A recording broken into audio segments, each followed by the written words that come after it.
आपलं हक्काचं व्यासपीठ विश्व विशाल न्यूज. आपल्या आवडत्या चॅनलला लाईक करा आणि शेअर करा आणि सबस्क्राईब करा. आपल्या जिल्ह्याचं अर्थकारण जे आहे त्याला बळकटी मिळावी आणि चालना मिळावी या अनुषंगाने आपण काही डिस्ट्रिक्ट फ्लॅगशिप प्रोजेक्ट्स घेतोय. म्हणजे जिल्ह्याच्या अनुषंगाने जे महत्त्वाचे प्रकल्प आहेत ते आपण आखणी सुरू केलेली आहे. सद्यस्थितीमध्ये साधारण 32 प्रकल्प होते. आज त्याच्यामध्ये 2ची वाढ आपण केलेली आहे. यादी आपल्या सर्वांपर्यंत पोहोचवलेली आहे. त्याच्यामध्ये आपल्या जिल्ह्याला हक्काचं पाणी आणणं हा विषय आहे. आपल्या जिल्ह्यामध्ये MIDC आणि इतर माध्यमातून उद्योग यावे हा विषय आहे. रोजगार निर्मितीचा विषय आहे. आणि आपल्या जिल्ह्यातले जे बलस्थान आहेत त्याच्या माध्यमातून अर्थकारणाला चालना मिळवून देणं असे वेगवेगळे विषय आवर्जून आपण घेतलेले आहेत. हे 34 प्रकल्प जे आहेत हे काही फायनल नाही आहेत, पूर्ण नाही आहेत, परिपूर्ण नाही आहेत. आपल्या माध्यमातून धाराशिव जिल्ह्यातील जे नागरिक आहेत, जे जिल्ह्यात राहतात किंवा बाहेर राहतात, त्यांना माझं आव्हान आहे की आपल्याला इतर काही प्रकल्प सुचवायचे असतील तर जरूर आपण ते सुचवा आणि त्याचा मग अभ्यास करून या डिस्ट्रिक्ट स्ट्रॅटेजिक आणि फ्लॅगशिप प्रोजेक्ट्समध्ये त्यांचा देखील समावेश आपल्याला करता येईल. त्याचबरोबरीने ज्या नागरिकांना या प्रकल्पामध्ये वेळ देता येऊ शकेल, त्याच्या पाठपुराव्यामध्ये मदत करता येऊ शकेल, अशांना देखील माझी विनंती आहे. आणि पत्रकार बांधवांना देखील विनंती आहे की आपण एखादा प्रकल्प जर ठरवला आणि त्याचं पालकत्व स्वीकारलं तर निश्चितपणे तो प्रकल्प यशस्वी लवकर होण्यासाठी मदत होणार आहे. आपल्या जिल्हाधिकारी कार्यालयामध्ये जे ॲडिशनल कलेक्टर, डेप्युटी कलेक्टर आहेत त्यांना वेगवेगळ्या प्रकल्पांची जबाबदारी संनियंत्रण अधिकारी म्हणून दिलेली आहे. आणि आज त्याचाच आपण आढावा घेतला.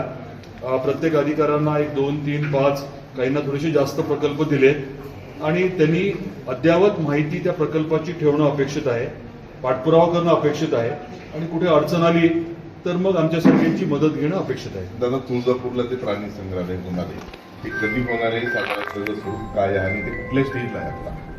आज प्राणी संग्रहालयाची जागा बघण्याच्या बाबतीतली प्रक्रिया चालू आहे. त्याचा प्रारूप आराखडा जो आहे तो तयार करण्यात आलेला आहे आणि एकदा जागा निश्चित झाली की मग प्रकल्प अहवाल तयार करून तो राज्य सरकारकडे पहिलं जाईल.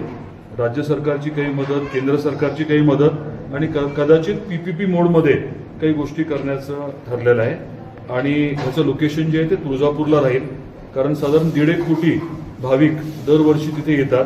त्यामुळे फुटफॉल्स ऑलरेडी आहेत.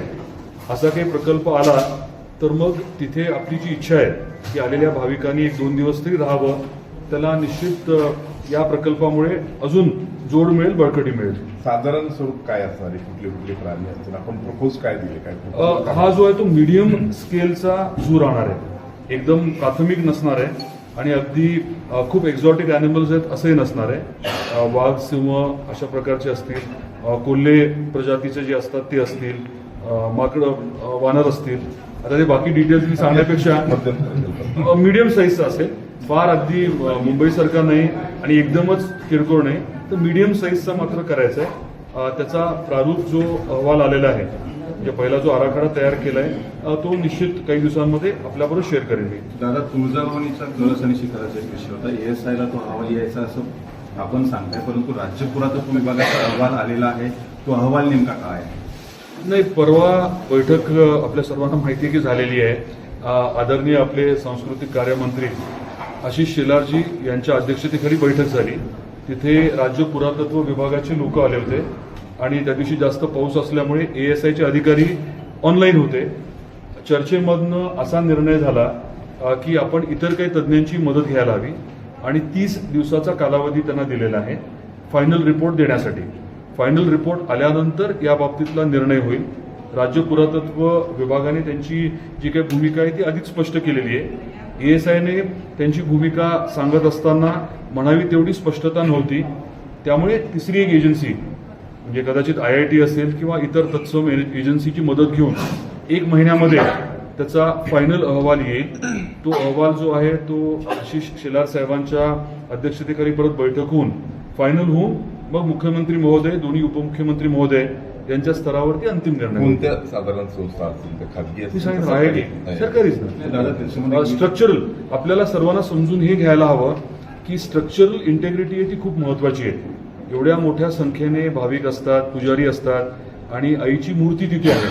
त्यामुळे ती जी वास्तू आहे त्याचं स्ट्रक्चरल इंटेग्रिटी म्हणजे बांधकामामध्ये जर समजा काही इश्यूज आले तर ते योग्य ठरणार नाही. त्यामुळे या विषयातले जे तज्ज्ञ आहेत, जे स्ट्रक्चरल इंजिनियर्स आहेत किंवा स्ट्रक्चरल इंटेग्रिटी तपासणाऱ्या ज्या फर्म्स आहेत त्यांची मदत घ्यायचं ठरलं. तुम्ही या सगळ्या प्रकरणावरून वेगवेगळे वादन किंवा आरोप प्रत्यारोप होत आहेत. सध्या गोंधळाची परिस्थिती आहे की मूळ गाभाराला बदलला जाणार आहे का आणि त्याचं कळस उतरला जाणार आहे का? याच्या बाबतीमध्ये गोंधळ कोण करते हा खरा प्रश्न आहे. साधी सोपी गोष्ट आहे की याच्या बाबतीमध्ये स्ट्रक्चरल ऑडिट परत एकदा केलं जाणार आहे. त्याचा अहवाल 30 दिवसामध्ये येईल आणि स्ट्रक्चरल इंटेग्रिटीच्या अनुषंगाने जर गरज पडली तर पुढच्या गोष्टी केल्या जाणार आहेत. आणि माझी आपल्या माध्यमातून सर्व संबंधितांना विनंती आहे की आपला कुठलाही प्रश्न असला तर लेखी स्वरूपात आपण जिल्हाधिकाऱ्यांकडे तो उपस्थित करावा आणि आपले जिल्हाधिकारी महोदय लेखी स्वरूपात सुस्पष्ट त्याचं उत्तर देतील. जिल्हाधिकाऱ्यांचं सांगितलंय, परंतु जिल्हाधिकाऱ्यांची परवा दिवशी आमची चर्चा झाली.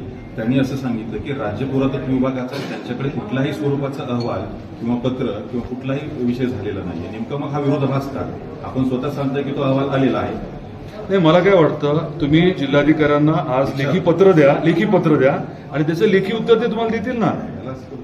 एकदम साधी गोष्ट आहे. काय होते बोलण्यामध्ये बरेच जण त्याचा गैरफायदा घेतात. त्यामुळे माझी विनंती आहे की कोणालाही आता बरेच मोठे लोक बरेच मोठे स्टेटमेंट करतात. त्यांनाही माझी विनंती आहे नम्रतेची की तुम्हाला काही प्रश्न मनात असतील, तुमचं काही याबद्दलचं काही म्हणणं असेल तर आपण जिल्हाधिकारी, जे न्याय दंडाधिकारी देखील आहेत आपल्या जिल्ह्याचे, जे आपल्या ट्रस्टचे अध्यक्ष देखील आहेत, त्यांना लेखी स्वरूपात आपण विचारणा करावी आणि आपल्याला अतिशय सुस्पष्ट असं लेखी स्वरूपामध्ये उत्तर नक्की मिळेल. पण लेखी तक्रारीच लेखी जी तक्रार केली जाणार आहे त्याचं म्हणणं द्यावं असं कुठं कायद्यात नाही. मग आम्ही समजा आम्ही जर एखादा प्रश्न विचारला त्यांना किंवा या मंदिरासंदर्भात त्याचं उत्तर द्यावं त्यांना बंधनकारक नाही. मग ते देतील कसं? म्हणजे तुम्ही म्हणताय लेखी विचार असं म्हणताय. द्या. मी त्यांना तुमच्या वतीने आग्रहाची विनंती करेन आणि नक्की उत्तर द्यायला लागेल. दादा, येस नॉट एक क्वेश्चन विचारतो तुम्हाला. हो. राज्य पुरातत्व विभागाचा अहवाल आला आहे की नाही एवढंच आला का नाही? येस किंवा नो? राज्य पुरातत्व विभागाचा अहवाल जो आहे मध्ये आलाय का? नाही, परत एकदा विचारा तुम्ही. राज्य पुरातत्व विभागाचा अहवाल मंदिराचा कळसाच्या बाबतीमध्ये आलाय का? ओके, पहिली गोष्ट म्हणजे मंदिराचा कळस म्हणजे काय असतं? शिखर गावाला शिखर आणि गाभारा हा वेगळा विषय, कळस हा विषय वेगळा आहे. शिखराच्या बाबतीमध्ये आणि मंदिराच्या बाबतीमध्ये सुस्पष्टपणे राज्य पुरातत्व विभागाचे जे संचालक आहेत तेजस गर्गे यांनी त्यांची भूमिका सांगितलेली आहे. स्ट्रक्चरल इंटेग्रिटीच्या बाबतीमध्ये प्रश्न उपस्थित केलेले आहेत त्यांनी.